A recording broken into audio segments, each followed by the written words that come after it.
తెలంగాణ ప్రభుత్వం future city green field ప్రాజెక్టులో పెట్టుబడులు పెట్టడానికి ఆంధ్రప్రదేశ్కు చెందిన పలు కంపెనీలు పోటీ పడుతున్నాయి. తెలంగాణ రైజింగ్ గ్లోబల్ సమిట్ వంటి వేదికల ద్వారా కూడా ఆంధ్ర పారిశ్రామికవేత్తలు తెలంగాణలో ఎంట్రీ ఇస్తున్నారు. పెట్టుబడులు, ఉపాధి అవకాశాల కోసం ఎలాంటి వారినైనా తెలంగాణ ప్రభుత్వం ఆహ్వానిస్తోంది. పైగా అనేక ఆంధ్ర కంపెనీలకు తెలంగాణలోనే కేంద్ర కార్యాలయాలున్నాయి.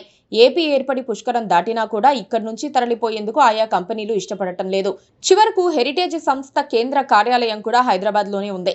ఇక్కడి నుంచి వాళ్ళు అన్ని కార్యకలాపాలను నిర్వహిస్తున్నారు. తెలంగాణ రోడ్డు ప్రాజెక్టులు, హైవే ప్రాజెక్టులన్నీ ఆంధ్ర ప్రాంతం వాసులే చేస్తున్నారు.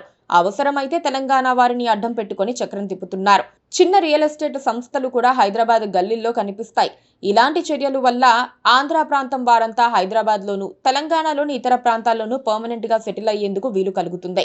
పేరుకే తెలంగాణ అని ఎక్కడ చూసినా ఆంధ్ర ప్రాంతీయులే కనిపించడం సర్వసాధారణమైపోయిందని పెద్దగా చెప్పాల్సిన పని లేదు.